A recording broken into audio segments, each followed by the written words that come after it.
இன்றைக்கி வந்து நம்மளுடைய வீடியோவில் என்ன பார்க்க போகிறோம்னு பார்த்தீங்கன்னா சப்பாத்தி அண்ட் தென் பச்சை பயிறு பால் குருமா இதுதான் நம்ம வந்து பார்க்க போகிறோம்.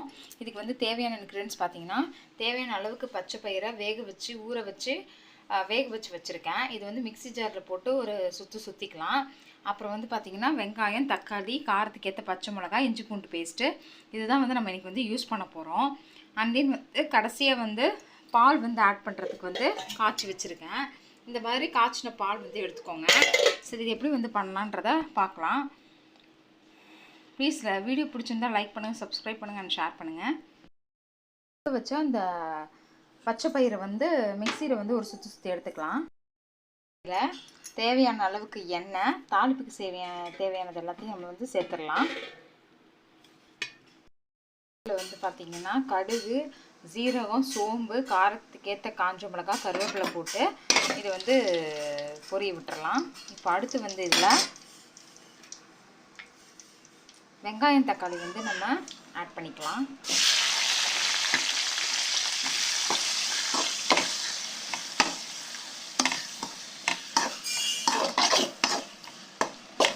இது நல்லா வந்து வதங்கிட்டு இருக்கட்டும். இப்போ நம்ம தேவையான அளவுக்கு மஞ்சள் சேர்த்துக்கலாம். இது நல்லா வதக்கிட்டு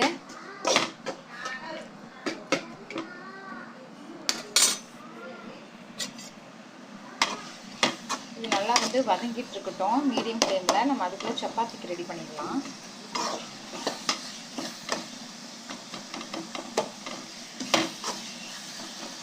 தக்காளிலாம் நல்லா உடச்சி கரையணும். இஞ்சி பூண்டு விழுது வந்து ஆட் பண்ணிக்கலாம். இதெல்லாம் நல்லா மேஷ் ஆகிடுச்சு, நல்லா வந்து குக் ஆகிட்டுருக்கு. ஸோ இப்போ வந்து நம்மளுடைய பச்சை பயிரை வந்து நம்ம ஆட் பண்ணிடலாம். பச்சை பயிரை வந்து நம்ம ஆட் பண்ணிட்டோம். இதில் வந்து தேவையான அளவுக்கு உப்பு, காரத்துக்கு ஏற்ற மிளகாத்தூள் வந்து நம்ம ஆட் பண்ணிக்கலாம். இப்போ வந்து பார்த்திங்கன்னா மிளகாத்தூள்லாம் போட்டு நம்ம மிக்ஸ் பண்ணி நம்மளோட கிரேவி வந்து ரெடி ஆகிட்டுருக்கு. இது நல்லா 2 கொதி வந்து அந்த பச்சை வாடை போனோடனே நம்ம அதில் வந்து பால் ஆட் பண்ணிக்கலாம். சப்பாத்தி வந்து ரெடி பண்ணிகிட்ருக்காங்க. இப்போ இது வந்து இதில் போட்டு எடுத்துக்கலாம்.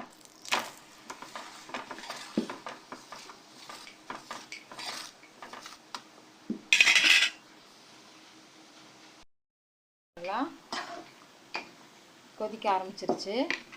ஸோ இதில் வந்து லாஸ்ட் நம்ம வந்து கொஞ்சோண்டு பாலும் தண்ணியும் சேர்த்து ஒரு கொதிச்ச உடனே நம்ம இறக்கி வச்சிடலாம்.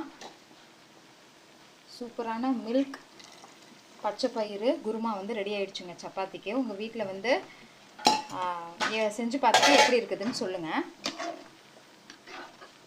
கமெண்ட்டில் சொல்லுங்கள். இந்த வீடியோ உங்களுக்கு பிடிச்சிருந்தா லைக் பண்ணுங்கள், சப்ஸ்கிரைப் பண்ணுங்கள், ஷேர் பண்ணுங்கள். ப்ளீஸ் தயவு செஞ்சு லைக் பண்ணுங்கள். தேங்க்யூ. சூப்பராக சாஃப்டான சப்பாத்தி ப்ளஸ் வந்து பச்சை பயிர் குருமா வந்து சூப்பராக இருக்குங்க. மில்க் குருமா இது. ஸோ இதை உங்கள் வீட்டில் ட்ரை பண்ணி பார்த்துட்டு எப்படி இருக்குன்னு சொல்லுங்கள். கடைசியாக நம்ம ஃபைனலாக வந்து அந்த பால் ஆட் பண்ணும்போது அதோட டேஸ்ட் வந்து வேறு லெவலில் இருக்குங்க. ட்ரை பண்ணி பார்த்துட்டு சொல்லுங்கள். தேங்க்யூ.